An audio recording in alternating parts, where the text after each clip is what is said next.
Hola a todos, yo soy la doctora Ana y os voy a comentar que hay un artículo recientemente publicado que relaciona el uso de laxantes con la demencia. Quédate y te cuento la verdad sobre esto.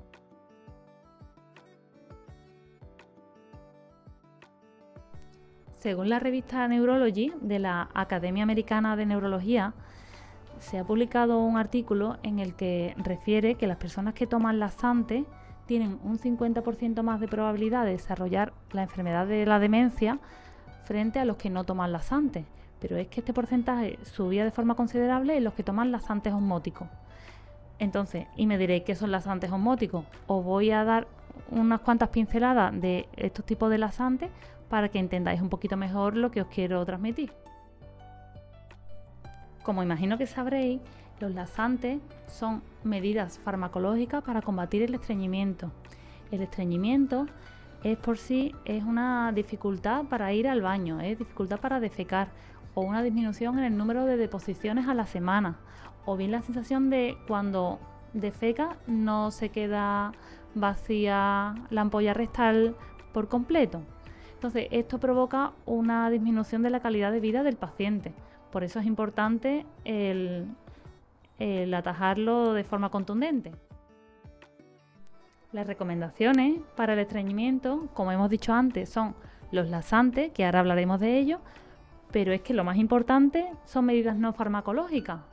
Lo que tiene mayor grado de evidencia de que mejora el estreñimiento no es ningún laxante ni ningún fármaco, es el aumento de ingesta de fibra. Se dice que son 20-30 gramos al día. Hay que tomar más fibra.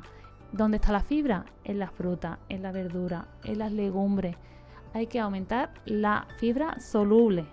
¿Por qué? Porque la fibra soluble, junto con el aumento de agua, hay que ingerir mucha más agua en el caso de que haya estreñimiento, porque se forma una especie de gel que va avanzando por los intestinos y, además de evitar el estreñimiento, tiene otro efecto beneficioso. Se forman ácidos grasos de cadena corta que tienen actividad antiinflamatoria. Estoy hablando de temas de cáncer de colon a largo plazo y otro tipo de enfermedades intestinales. Entonces, aumento de fibra y aumento de agua. El aumento de fibra es importante que sea de manera progresiva, porque si de repente un día no tomamos nada de fibra y tomamos muchísima al día siguiente, vamos a tener mucha flatulencia, mucho dolor abdominal e hinchazón de tripa. Entonces, poco a poco, vamos aumentando la ingesta de fibra poco a poco, así como la ingesta de agua. Y otra recomendación, pero esta no es tan evidente, sino es un poco más leve, es el aumento de ejercicio físico. Evitar el sedentarismo, hay que caminar cada uno la actividad que pueda. No voy a pedir que corráis mucho, sino es un poquito de movimiento, evitar el estar sentado. También hay que evitar la obesidad, eso también es importante.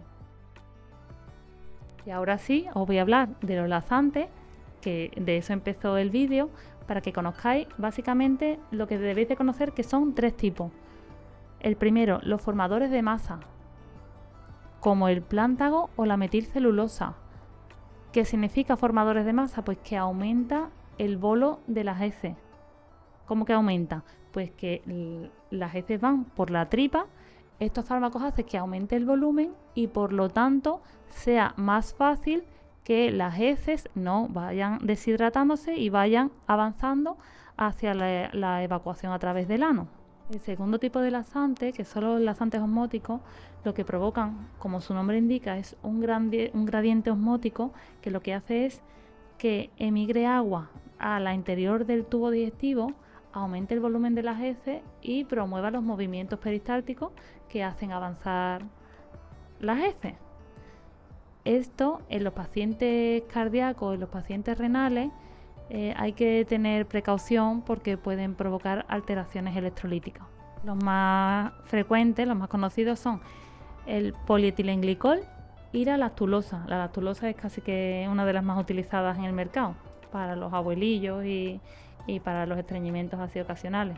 Y por último, hablaros de los laxantes lubricantes, que son los que se utilizan a nivel ocasional, a nivel puntual, se utilizan para evacuar en un momento determinado.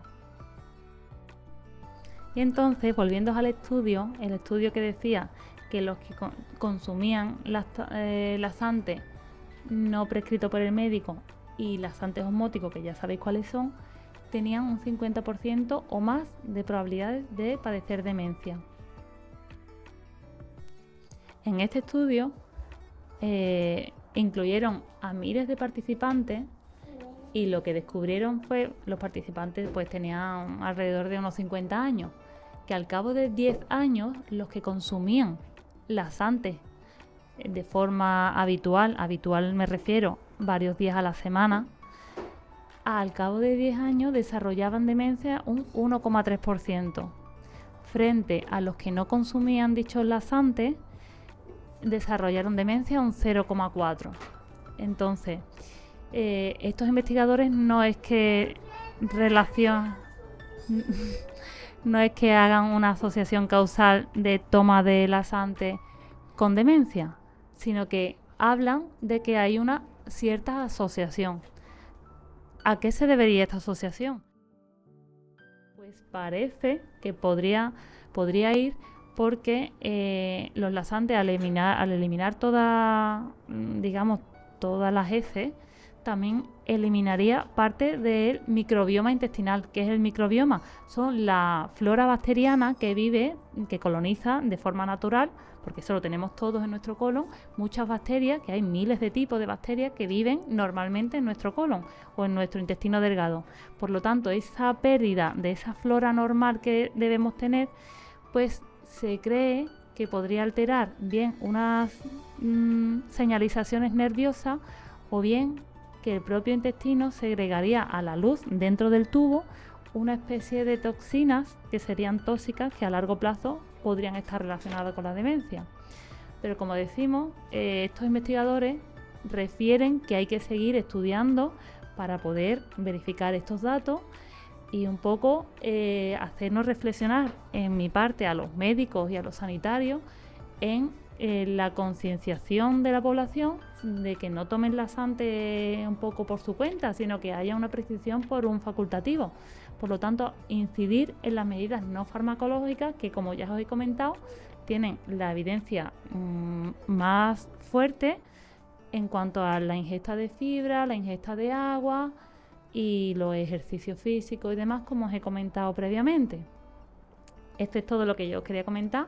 Si tenéis algún comentario me lo dejáis aquí abajo o alguna pregunta, y os animo a que os suscribáis al canal.